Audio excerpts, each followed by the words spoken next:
এই দেখুন আজকে আমি ঢ্যাঁড়সগুলোকে এরকম করে কুটে নিয়েছি। এবার ঢ্যাঁড়সটা আমি নিরামিষভাবে ঝাল করব। দিয়ে এবারে একটা একটা করে মশলা মাখিয়ে নেব। ভালো করে ধুয়ে নিয়েছি। এই দেখুন 1 চামচ জিরে গুঁড়ো দিয়ে নিলাম।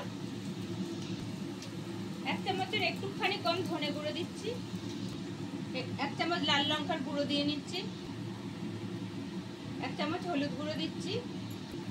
এতে পরিমাণ মতো নুন দিয়ে দিচ্ছি। আর 2 চামচ বেসন দিয়ে নেব।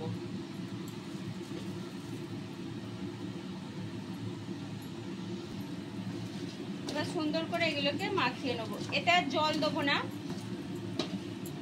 হালকা হালকা, এতে নুন দেয়া আছে, হালকা হালকা এতে কোট হবে। আমি এবার ভাজবো এটাকে।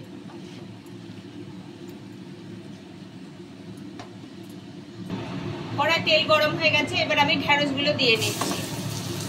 খুব বেশি ভাজবো না, হালকা হালকা ভেজে নেবো। খুব বেশি তেল দিয়েও ভাজবো না।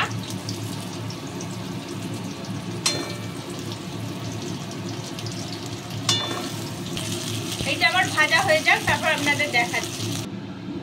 এই দেখুন আমি এইরকম ভাবে ভেজে নিয়েছি।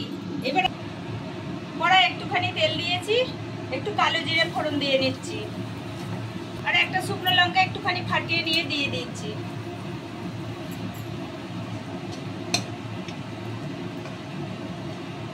ফোড়নটা আমার ভাজা হয়ে গেছে। আমি এবার 2টো টমেটো বাটা এতে দিয়ে নিচ্ছি।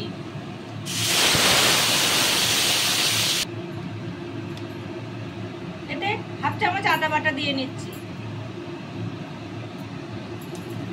একটুখানি হলুদ দিয়ে নিচ্ছি। আর একটু কালারের জন্য কাশ্মীরি লঙ্কার গুঁড়ো দিচ্ছি। এই দেখুন মশলাটা আমি এবার সুন্দর করে একটু কষে নেব। তেল ছাড়া অবধি কষে নেবো, তারপর ঢ্যাঁড়সগুলো দেবো।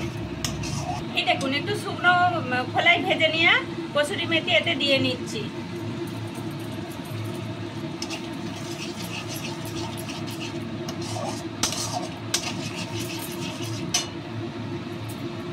দেখুন 2টো কাঁচা লঙ্কা চিড়ে এতে দিয়ে নিলাম। এবার মশলাটা আমার প্রায় কষাই হয়ে গেছে, আর একটুখানি কষবো।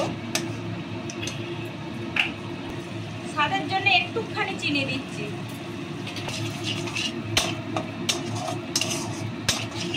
মশলাটা আমার কষা হয়েই গেছে।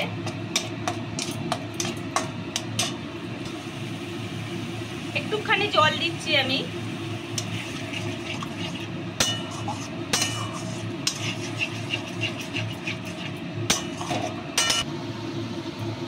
দেখুন ঢ্যাঁড়সগুলো এবার আমি দিয়ে নিচ্ছি এতে।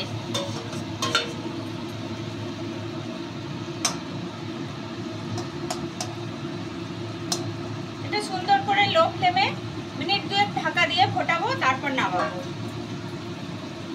এবার আমি ঢাকা দিয়ে 2 মিনিট ফোটাবো। বন্ধুরা 2 মিনিট হয়ে গেছে। এবার আমি এটাকে নামিয়ে নেবো।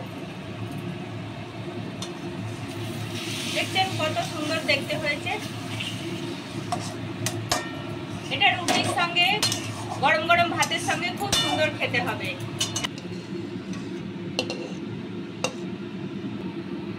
এইরকম ঢ্যাঁড়সের ঝাল যদি আপনাদের দেখতে ভালো লাগে, তাহলে একটা কমেন্ট করবেন, শেয়ার করবেন, লাইক করবেন, আর সবাই মিলে সাবস্ক্রাইব করবেন।